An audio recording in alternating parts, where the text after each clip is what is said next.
મજાની મોર્નિંગ સાથે બધાને આજના જય શ્રી કૃષ્ણ, જય સ્વામિનારાયણ. આજે છે ને સવારમાં કશું બનાવવાનું નથી, દૂધ બનાવી લીધું છે, ચા, અને આજે અમારે ખાવા છે ઓટ્સ. મેં તો ટેસ્ટ કરેલા જ, મને મજા આવી. મને પરે કે આવું થોડું ભાવે અત્યારે સવારમાં. મેં તમે ટેસ્ટ કરો, મજા આવશે. પરે આવી ગયા છે, તમને બનાવીને આપું, તમે એમ કહેશો કે ના ના સરસ છે. અને આમાં છે ને એવું કહે છે જુવાર ને બાજરી છે. લંચ કંઈક બનાવી લઈએ. લંચનું તો હવે સ્કૂલ શરૂ થાય એટલે લંચનું બહુ પેલું હોય આપણને કે શું બનાવો. કંઈક મગજમાં આઈડિયા આવી જાય પછી વાંધો નહીં, પણ શું બનાવો ને બહુ મોટું ટાસ્ક છે, વિચારવાનું જ. અરે મારે આવવાનું હતું ઢળઢળામાં. દીવાભાઈ અમારા ફ્રેશ થાય ને ત્યાં સુધીમાં બધું રેડી કરી દઉં. અને આજે મમ્મી ને પપ્પાની ફ્લાઇટ છે રાતના 9 વાગ્યાની. તો અમે લોકો બપોરે નીકળીશું. અત્યારે મારે જવાનું છે સલૂન ઉપર, હાફ ડે કરવાનો છે. અને પછી કારણ કે રજા મળે એવું હતું નહીં, મેં પૂછ્યું એને, પણ સ્ટાફ અવેલેબલ નથી એટલે નથી થાય એવું. તો મમ્મી પપ્પાને મૂકવા જઈશું. તો એવું આમ અંદરથી ગમે નહીં, કારણ કે 6 વીકમાં તો બધું બોલું તમે શોખની કરવા પડશે. 6 વીક તો ક્યાં જતા રહે ખબર જ ના પડી અમને.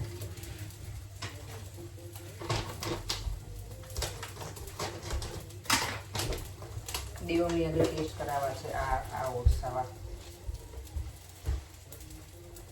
ગટિયાને મારા ગમે તો ગરમ પાણીમાં જ પેલા કરવાના છે, બીજું કશું જ કરવા નથી. દૂધ કે એવું નહીં નાખવાનું, કારણ કે આ છે ને વેજી ઓટ્સ છે. એમાં બધું કેરેટ છે, પછી મિક્સ પેપર છે, પીસ છે, અને બીજું સ્પાઇસી બ્લેક પેપર એવું યુઝ કરેલું છે એટલે એનો ટેસ્ટ મસ્ત આવે છે.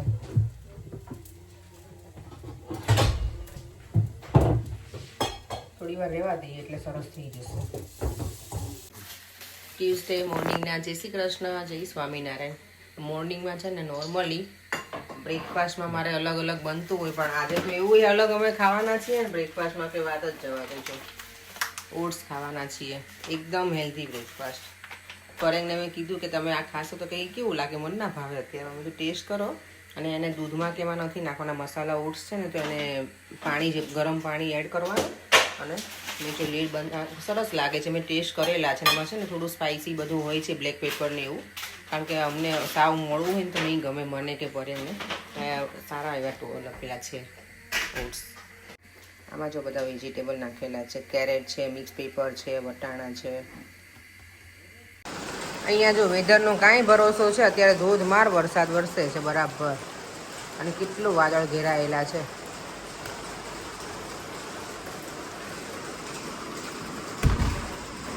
જો નોર્મલ કપડામાં આવતા હતા એમના બસ જેકેટ બેકેટ વગર, અને આજે વરસાદ અને ઠંડી બધું ભેગું છે. ચાલો હાફ ડે સુધી જ છીએ, હમણાં ટાઈમ ફટાફટ જતો રહેશે. સલૂન આજે હજી ખુલી નથી. અમારા મેડમ છે ને, મારી કલીગ હજી આવી નથી આજે, એવું લાગે છે. વરસાદના લીધે કદાચ ડિલે હોય બોસ ને બધું. અમારે જો ફરી ખીચું બની ગયું છે આજે. આજે મને તો સાચેની ઈચ્છા હતી ઉર્મીબેનને ખાવું હતું ને, એટલે જાગુબેન કે હું તો લંચ લઈને આવી. બધું ભલે લઈને આવ્યા, હું લોટ ને એવું બધું લેતી જઈ હતી. રોજ કરતા વધારે બન્યું છે, મેં વધારે બનાવડાવ્યું છે. કેટલું બધું બન્યું છે, પણ જોવો તો ખરી. જોજો દાંતતા ને પેલું બળે નહીં. ગરમા ગરમ ખીચું. વ્યુઅર્સને તો મોઢામાં પાણી જ આવશે, જેને ભાવતું હોય ને એને. અને એમાં એ તો હું તમને બતાવું, અમારી જોડે છે ને અચાર મસાલો, સિંગ તેલ. એ પણ પાછું આ મારે લાવવાનું છે હો જાગુબેન. જો અને એ પણ પાછું ફોર્ચ્યુન નું. હા યાર, એટલે બહુ મસ્ત આનો જે ટેસ્ટ આવે છે એ મને આપવાનું છે. આ નીચે બેઠેલું હોય ને મને બહુ જ ગમે. બેસી એટલે તમે ફાસ કરી દો, મજા આવે. એ પણ ઠંડુ પડશે પછી જ નીકળશે, રહેવા દો. અત્યારે નહીં નીકળે. ચલો, તમારું રહી ગયું ખાવાનું? લંચ તમારું પડ્યું રહ્યું? એ પછી મૂકી દીધું છે, હવે પછી ખાઈ જવાનું ખવાશે તો. છે ને આમ કંઈ ઘટવું જ ના જોઈએ. હા, આચાર મસાલો અને બધું જ જોઈએ અમારે અહીંયા. એના વગર તો કઈ ખીચું મજા આવતું હોય. જો મોઢું તો એટલું ભજકારા મારે ને કે તો તમારું સૌથી પહેલા પોતે લઈને લઈને આવી. સાચી વાત છે. ના પણ કાલ ઉર્મીબેને કીધું ને કે જાગુબેન ખીચું બનાવો ને, એટલે મેં સારું ચલો આજે ફાઇનલ જ છે. ઉર્મીબેન આજે હું તો લંચે લઈને નથી આવી હો. હું કહું છું લંચ લઈને નહોતી અહીંયા, જાગુબેન તો લંચ લઈને આવ્યા હતા. ચલો આપણું ખીચું રેડી. ચલો જો અમારો લંચ ટાઈમ થઈ ગયો છે, ટ્યુઝડે આફ્ટરનૂન. અને અમે જો ખીચું ખાવા બેસી ગયા ત્રણેય. નહીં આમાં કાંઈ ઘટે આપણને ખીચું મળી જાય એટલે ઈ તો અહીંયા બનાવેલું. ખીચું ફરમાઈશ તમારી હતી અને પછી તમે મને મન કરે ને તો હું લંચ લઈને જ નહીં આવી આજે એટલે સ્પેશિયલી છે ને થેન્ક્સ ટુ યુ કે અમને મજા પડી ગઈ અમને મજા પડી ગઈ ને અને જાગુબેન લંચ લઈને આયા છે પણ હું કીધું હવે તમારું લંચ રહેવા તો આપણે આજ ખાઈ લઈએ ખીચું અને આપણે તો જો રહેવાતું નથી અને એમાં પાછું ફોર્ચ્યુન નું સિંગ તેલ એટલે કાંઈ ના ઘટે એટલે કાંઈ ના નહીં ઘટે. આચાર હવે મસાલા અહીંયા જે લંડન માં રહેતા હોય ને એ બધાને કહી દેવાનું કે ઇન્ડિયાથી સિંગ તેલ નહીં મંગાવવાનું જો તમારે સિંગ તેલ ખાવું હોય તો ઓનલી ફોર ફોર્ચ્યુન નું સિંગ તેલ ખાઓ ફોર્ચ્યુન ની એડ કરી દીધી આપણે તો ઉર્મીબેન પણ જબરજસ્ત આમ જો ઉર્મીબેન તો અહીંયા ઓલા બેડ ઉપર ચડીને બેસી કે જોયું તે શાંતિથી મસ્ત તીખું મસ્ત બની છે ને? બહુ મસ્ત સ્પાઈસી મજા આવી જાય નહીં મસ્ત વરસાદના વેધરમાં ભજીયાની જગ્યાએ આપણે આ ખાઈએ ભજીયા જગ્યાએ હેલ્ધી તો ખરું. તો આજે વહેલા થોડું મારું કામ ફિનિશ કરી દીધું છે મમ્મી પપ્પા એ લોકોની ફ્લાઇટ થઈ છે ડીલે 9 વાગ્યાની હતી પણ 10 વાગ્યાની થઈ છે પણ પરેમ કે વહેલા ફિનિશ કરી દે તો થોડી વાર મમ્મી પપ્પા જોડે બેસાય એટલે તો દેવમને ખાવી છે ક્રીપ્સ તો મેં કીધું લઈને પછી પરેમ મને લેવા આવી ગયા છે તો જઈએ આમ જો બધા રેડી થઈ ગયા છે મમ્મી પપ્પા અને માસી ને હે 1.5 મહિનો તમારો ક્યાં જતો રહ્યો ખબર ના પડી ને અને દેવમને તો જો મજા પડી છે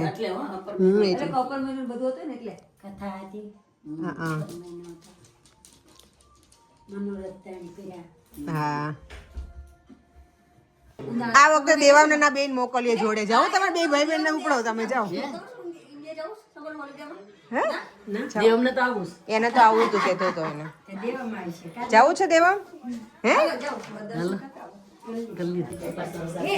યાશુ છે ને એરપોર્ટ ઉપર નથી આવવાની એટલે બાને અહીંયા મળી લેશે ને બેટા હે ને જય શ્રી કૃષ્ણ જય શ્રી કૃષ્ણ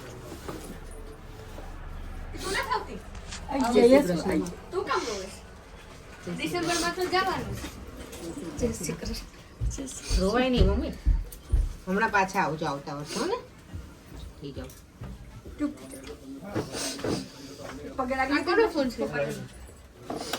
એરપોર્ટ જોડે જ છે ને કઈ હારું મમ્મી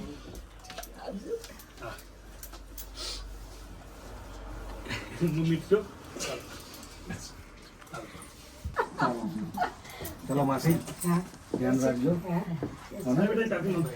હાલો બધા તો સારે હજી ત્યાં મળશું ચાલો જો પપ્પા અમારા જોડે બેઠા છે ને અમે બધા લાસ્ટ ટાઈમ એવું જઈએ છીએ હે આ લાસ્ટ ટાઈમે આમ જ હતું ને મમ્મી પપ્પા આવ્યા ત્યારે પપ્પા આપણી કારમાં હતા દેવમભાઈ ઘણી પ્રિંગલ્સ પૂરી લીધી છે દાદાને આપજો ખાવી બેટા કારમાં બેસે ને એટલે દેવમને કંઈક રમવું હોય જો લઈને બેસી ગઈ બટુડીઓ તમારે ગેટવિક એરપોર્ટ પહોંચવાનું છે ને એટલો બધો ટ્રાફિક છે રસ્તામાં બહુ ટ્રાફિક બતાવે પડે થોડો ટાઈમ છે 9 મિનિટ જેટલો ટ્રાફિક બતાવે ઓકે કેટલા વાગ્યાનું બતાવે ટાઈમિંગ પહોંચવાનું ઓકે આમ પણ પપ્પાની ફ્લાઇટ ડીલે છે 10 વાગ્યાની એટલે વાંધો નથી ટાઈમે અમે પહોંચી જઈશું બહાર એકદમ મસ્ત વ્યૂ છે નહીં પરે સ્કોટલેન્ડ જેવું લાગે ને આપણે સ્કોટલેન્ડ ગયા એવું લાગે ને આટલા વર્ષે આવો ત્યાં સુધી લંડન ગેટવિક અને ચલો ગેટવિક એરપોર્ટ પહોંચી ગયા છીએ હવે પપ્પા ટાઈમે પહોંચે ને આપણે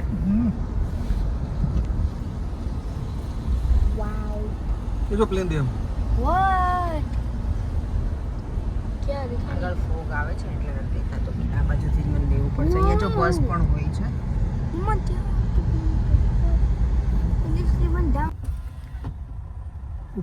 ચાલો અમે જો સાઉથ ટર્મિનલ ગેટવિક પહોંચી ગયા છીએ ગેટવિક આપણે ઘણા ટાઈમ પછી આવ્યા પરેમ શું પરેમ ઘરનું ધ્યાન રાખજો ઓકે બાય બાય દેવમ તોફાન કરે તો ફટકાર છે પરેમ કે ચાલ્યા જો ઇન્ડિયા મમ્મી પપ્પાને મૂકવા હે ત્યાં મૂકીને બેટા બીજી ફ્લાઇટમાં આવતો રહીશ ઓકે દેવમ દેવમ ચલો રેસ કરો ચલો જલ્દી કરો હવે તારે કરવાનું બધું ચલો જો અમારે બધું પતી ગયું છે લગેજ જતો રહે હવે શાંતિ ને લગેજ જતો રહે એટલે શાંતિ લાગે પપ્પાને ધબ્બો થતું હોય ખબર અમને લગેજમાં તો મને ના ખબર પપ્પાને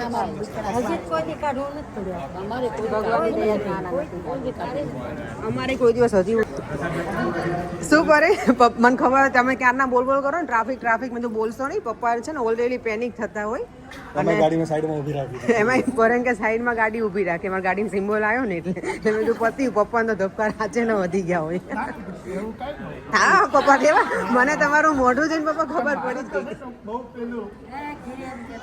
હે મને ખબર હતી આ તો ઠીક છે આપણે પેલી સાઈડમાં ગાડી લીધી કે એન્જિન બગડ્યું હોય તો ના એટલે મેં ચલો અહીંયા અમે ઘણું અડધો કલાક જેવું બેઠા હવે પાછા જઈએ આગળ નહીં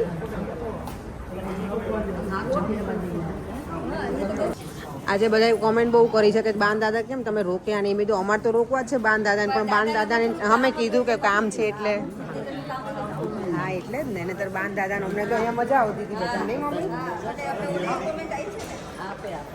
ચલો હવે મળ્યા જય શ્રી કૃષ્ણ હે સારું ચલો રોવાય થોડું હે તમે આટલું સરસ અહીંયા રહીને ના કે બધાને મળીને કેટલી મજા આવી ને ચૂપ થઈ જાઓ બધાને મળી ગઈ બધાને યાદ આપજો બધાને સરસ યાદ આપજો સારો મમ્મી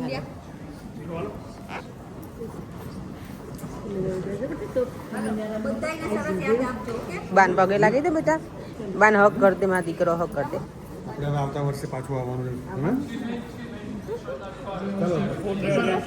છે બાન દાદા જતા રહે કેવું ફીલ થાય મારા દીકરાને ખાલી લાગે ને ઇન્ડિયા હે આપણને ગમે નહીં ને સેડ લાગે દેવામાં દર એવું વર્ષે બોલાવી લેવાનું 6 મહિના માટે હવે મમ્મી ને પપ્પા એક્ઝેક્ટલી જતા રહી ને અહીંયા હોય ત્યારે તો એટલી મજા કરી હોય ને બધા એટલે હવે થોડુંક આમ ઘરે ખાલી લાગશે નહીં ઘરે ઓકે કોમેન્ટ કરી હતી જરૂર છે પણ જરૂર આઈ નો પણ હવે સિચ્યુએશન એવી છે કે જવાય નહીં ત્યાં અમે અવાય હા પરમેનન્ટ તો નથી મૂવ થઈ શકે પણ અહીંયા મમ્મી પપ્પા અહીંયા આવી જાય છે ને એમને જેટલું ગમે એટલું દર વખતે એ લોકો રોકાય છે આ વખતે નોર્મલી લોકો 6 મહિના રોકાય પણ આ હવે વખતે શું દેવમ સેટ ના થાય ને અને ફ્યુચર હા એટલે ભગવાને જ્યાં આપણું લખ્યું હોય ને ત્યાં જ આપણે રહેવાનું થાય આ અમારી કર્મભૂમિ હશે કે અમને અહીંયા બોલાયા છે એટલે અમે અહીંયા છીએ ને તારું બધાનું ખબર ને અલગ અલગ હોય ડેસ્ટિની એટલે અમારું ભગવાને અહીંયા લખ્યું હશે પણ મમ્મી પપ્પા અહીંયા આવે ત્યારે લોકો રહે જ છે આ વખતે થોડુંક અર્લી આવ્યા હતા ને એટલે નહીં તો 6 મહિના રહે તો અમારી સાથે અમને દિવાળી અમારી જોડે કરે તો મજા આવે ને પણ હવે એની કંઈ વાંધો નહીં હવે પછી આ લોકો જવાના જ છે ને પરેશભાઈની એટલે વાંધો નહીં આવે એમને આ સીન મને યાદ આવી ગયો હું જ્યારે એકલી ઇન્ડિયા ગઈ હતી ને ત્યારે મને લેવા આવ્યા હતા ખબર ગેટવિક જ આવ્યા હતા હા ડાયરેક્ટ ફ્લાઇટ જ હતી ને અને આવો જ ટાઈમ હતો અને એ ટાઈમે તમારો બર્થડે હતો એ દિવસે અને આ જૂન મહિનો જ છે એટલે અને જો અત્યારે 8 વાગી ગયા છે એકદમ મસ્ત દિવસ છે હજી પણ ચલો અત્યારે કેટલા 9:45 થવા આવ્યા છે અને ઘરે બનાવી છે આજે કંઈ બનાવ્યું નથી ફ્રોઝન પરાઠા હું કરું છું અત્યારે હમણાં મેં લાઈને રાખેલા હતા કે ક્યારેક દીવમને ભૂખ લાગે ને તો સ્કૂલેથી આવે ને બહુ ભૂખ લાગી હોય તો કદાચ ના હોય ને તો કંઈક ખાઈ શકીએ એટલે નોર્મલી હું ફ્રોઝન પરાઠા ઓછા યુઝ કરું પણ ઇમરજન્સીમાં કરવા પડે આપણને ચાલી જાય તો આજે પરાઠા છે અહીંયા જો મેં છાશ પણ રેડી કરી દીધી છે અને અથાણું ને ચાય નથી બનાવવાની અત્યારે અને શાક હજી કઢીનું પડ્યું છે હવે જોઈએ એ ખાવું હશે તો એ ને ત્યારે અથાણા તો બધા બહુ બધા છે એટલે એ ખાઈ લઈશું અને પપ્પાની અપડેટમાં તો એવું છે પપ્પાનો કોલ આવ્યો હતો કે ફ્લાઇટમાં અમે બેસી ગયા છીએ ફ્લાઇટ ઘણી બધી ખાલી છે તો પરેમ કે તમે છે ને બધા એક સીટમાં સૂઈ જાજો એટલે કે સવાર પડી જાય કે અમે રાત છે એટલે હું તો એમને આવી જશે અહીંયાના ટાઈમ પ્રમાણે અને ત્યાં સવારે પહોંચી જશે ઓન ટાઈમ એટલે વાંધો નહીં આવે ચાલો અમે હવે જમી લઈએ પરેમ જો અત્યારે કેટલા 10:15 થયા છે પપ્પાને 10 વાગ્યાનું હતું ટેક ઓફનું તો અમે ચેક કરીએ છીએ કારણ કે પપ્પાને કોલ કર્યો ને તો હવે નથી લાગતો એટલે ફ્લાઇટ રનવે ઉપર છે ડેસ્ટિનેશન છે અમદાવાદ બાપુજી બેઠા અંદર બાપુજી બેઠા જ નહીં અંદર ફ્લાઇટમાં તો બાપુજીને ધક ધક થતું હોય ના ના કશું નહીં પપ્પા તો આવે જ છે ને કેટલી વખત ફરે EI 160 11 વાગી ગયા છે સુવાનો ટાઈમ થઈ ગયો છે ફરીથી મળીશું કાલે નવા વિડીયો સાથે આજનો દિવસ તો સરસ ગયો પણ મમ્મી પપ્પાને મૂકીને આવે એટલે ઘરમાં ગમે નહીં આપણને એકલું લાગે ઘર એકદમ ખાલી થઈ ગયું ને એવું લાગે અત્યારે મમ્મી હોય ને તો મમ્મી અત્યારે મારી જોડે બેઠા હોય પપ્પા તો સુવા જતા રહ્યા હમણાં છેલ્લા 2-3 દિવસથી તો મમ્મી ભાઈના ઘરે જતા એટલે ત્યાં રહ્યા હતા પણ તો એ ઘર ખાલી લાગે પપ્પા અને કોઈ ના હોય એટલે ચલો હવે ભગવાનને બસ એક પ્રાર્થના લોકો શાંતિથી પહોંચી જાય અત્યારે હમણાં ફ્લાઇટ છેલ્લે ભરેંગે જોઈ ત્યારે કે હવે તો વાંધો નથી લોકો ફ્લાઇટમાં છે પપ્પાની કે શાંતિ થઈ ગઈ ભરેંગ મને કે પપ્પા ફ્લાઇટમાં બેસી જાય ને પછી એમને થોડુંક શાંતિ લાગે. ઓબ્વિયસલી હવે ઉંમર છે એમની એટલે કેવું કે બધું કામ પતી જાય ને તો એમને પણ ગમે. ચલો કાલે સવારમાં તે લોકો ત્યાં પહોંચી જશે. અમે જાગશું નહીં પહેલાં એટલે પપ્પાને કીધું છે અમે કે તમે પહોંચી જાઓ ને તમે ફોન કરી દેજો, ભલે અમે જાગ્યા નહીં તો જાગીશું એમ. કારણ કે આઈ થિંક એ લોકોનું સવારનું જ લેન્ડિંગ છે. 10 વાગે અહીંયાથી ફ્લાઇટ ઉપડે છે, 9 કલાકની ડાયરેક્ટ ફ્લાઇટ હોય છે, 8:30 થી 9 કલાકની. એટલે ચાલો ફરીથી મળીશું કાલે નવા વિડીયો સાથે. હવે તમને લોકોને મમ્મી પપ્પા મારા વ્લોગમાં નહીં જોવા મળે અને મને એક બે જણ એવી કમેન્ટ કરી હતી કે બા ને દાદાને કહેજો ત્યાંથી થોડી તમને ક્લિપ મોકલે તો અમને જોવાની મજા આવે. તો પપ્પાને હું જરૂરથી કહીશ કે તમે ટ્રાય કરજો, થોડીક મોકલજો મને ક્લિપ તો હું એડ કરીશ. ચલો ફરીથી મળીશું કાલે. Bye bye. જય શ્રી કૃષ્ણ, જય સ્વામિનારાયણ. વિડીયો ગમ્યો હોય તો લાઈક શેર એન્ડ સબસ્ક્રાઈબ.